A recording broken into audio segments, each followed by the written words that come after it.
Hello friends, તો આજે અમે અમારા એપાર્ટમેન્ટના એક ફેમિલીનું પ્રસંગ છે ગાંઠીલા ધજા ચડાવવાની. તો અમે લોકો ત્યાં જવાના છીએ. એની પહેલાં આ બધા અમારી વાડીએ આવ્યા છે. રસ્તામાં અમારી વાડી ધણફૂલિયા આવે છે. તો બધા એપાર્ટમેન્ટવાળા અમારી વાડીએ આવ્યા. અડધા તો વયા ગયા, કારણ કે આમ ફરી ફરીને આવ્યા એટલે વચ્ચે ધણફૂલિયા ના આવ્યું. તો અમારી વાડી આવ્યા ને એટલે આ બધા માસીને એને અમારી વાડી બતાવું છું, અને બધું વાવ્યું છે ને એ પણ બતાવું છું કે જો અહીંયા શાકભાજી વાવ્યું છે, ફોદીનો ને એવું બધુંય વાવેલું છે. એટલે માસીને એને બહુ મજા આવી ગઈ. જામફળી હતી, એમાં બે જામફળે હતા. તો માસીની જામફળ ભાવે એટલે એક માસી તો જામફળ તોડીને ખાવા માંડ્યા. હું ખાવ આપણી જ વાડી છે. અને બધા બેઠા અને વાતું કરીને ચા પાણી અમારા વાડીવાળા બેને ચા પાણી બધાયના બનાવ્યા, અને ચા પાણી બધાએ પીધા. અને અડધા તો હજી તમને એમ થાય કે એપાર્ટમેન્ટવાળા પણ આટલાક જ કેમ, પણ અડધા ફરી ફરીને ગાડી લઈને નીકળ્યા ને એટલે એ રસ્તામાં અમારી વાડી ન આવી. એટલે અમે એમ કીધું કે વળતા જાજો. પછી રસ્તામાં જો ગાંઠીલા જતા હતા ને એટલે મસ્ત મસ્ત આખી પાણીની ભરેલી નદી આવી. જુઓ તમે, આ આખી નદી ભરેલી છે ને એમાંય હમણાં વરસાદ આવશે એટલે પાછી છલીને વહી જશે. એટલે અમે બધા વસંતો થોડુંક કામ હતું એટલે મોડાવાના હતા, એટલે હું એ લોકો ભેગી જ ગાડીમાં વહી ગઈ. મેં તમને કીધું હતું જેમ કે આગલા વિડીયામાં કે અમે બધા ધજા ચડાવવા જવાના છીએ. આજે અચાનકથી પ્લાન થઈ ગયો કે સવારે મંદિરે ગયા હતા ને તો વસંત કહે કે આપણે ધજા ચડાવવાનું છે ને તો જવું છે. મેં કીધું જવું જ જોઈએ ને. હું કહું આપણે વ્યવહારમાં તો જવાય જ ને. હું કહું ભલે ને આપણે જમીએ નહીં, આજે એકાદશી છે તો. એટલે પછી ગયા ને ગાંઠીલા પહોંચી ગયા, ઉમાધામ ગાંઠીલા. ને પછી બધાય પહેલાં તો ધજા ચડાવવાની હતી એટલે બધા ગયા એટલે ધજાની તૈયારી કરવા માંડ્યા. ને અમે બધાએ પાણી પીધું ને ઘડીક બેઠા. અને પછી જો બધાને અહીંથી ધજા ચડાવવાનું એટલે પ્રદક્ષિણા કરવાની હોય. 4 પ્રદક્ષિણા મંદિરને કરવાની હોય. પણ એ ઢોલીડાને બોલાવ્યો અને એને તારે ઢોલવાળાને બધાય સરસથી હરખથી પૈસા દે છે. ને જો આખો એપાર્ટમેન્ટવાળા કેટલા બધા છે જો.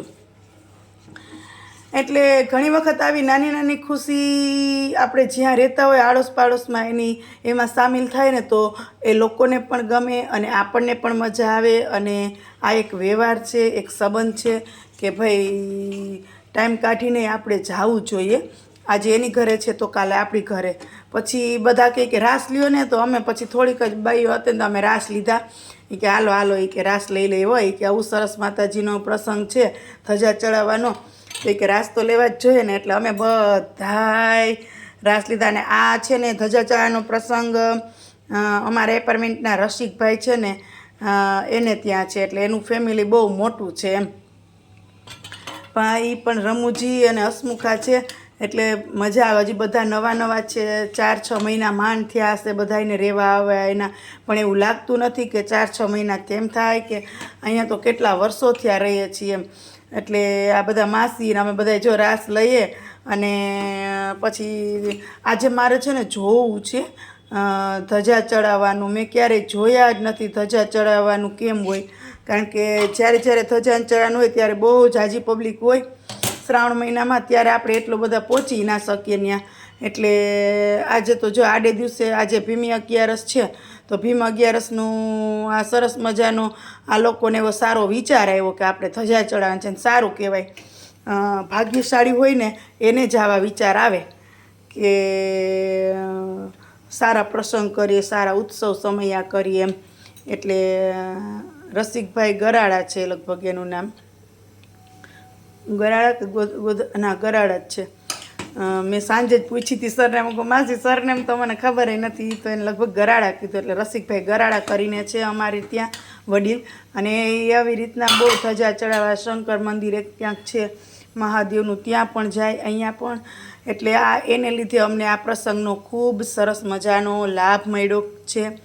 એટલે અમુક વખતે છે ને અમુક લાભ આપણે જાતે લેવો પડે, તકને ઝડપવી પડે.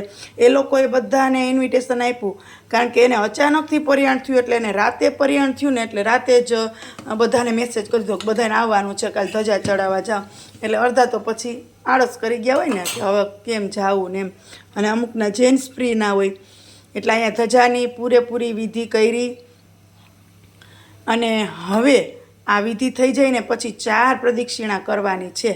પણ આ વ્યવસ્થિત ધજાની આરતી કરી અને મેં તો આ બધી વિધિ ને બધું પહેલી વખત જોયું, એટલે મને એમ થયું ચાલો હું તમને પણ બતાવું કે ધજા ચડાવવાનો આ પ્રસંગ છે એ કેવી રીતના હોય, શું હોય. કારણ કે બધા તો ધજા ચડાવી ના શકે, એટલે ઘણાએ જોયું ના હોય અને ઘણાને ધજા ચડાવી હોય તો એને એવું કાંઈ ખબર ના હોય. એટલે જો અમે ધજા ચડાવવા માટે થઈને 4 પ્રદક્ષિણા મંદિરને કરવાની હોય. એટલે આ છે ને રસિક બાપા એને અમને બધા એપાર્ટમેન્ટવાળાને લાભ આપ્યો આવી રીતના ધજા લેવાનો અને આ પ્રદક્ષિણામાં બધાને કે થોડી થોડી વાર કે આ લેવાનું જ છે કે, એટલે બધાને કે આ સારા કાર્યનો લાભ મળી જાય કે. એટલે અમે બધાય છે ને પ્રદક્ષિણા ફરવા માંડ્યા અને સરસ મજાના જેને આવડતા હતા ને એવા 2-4 માતાજીના ગીત લલકારતા હતા, ગાતા હતા.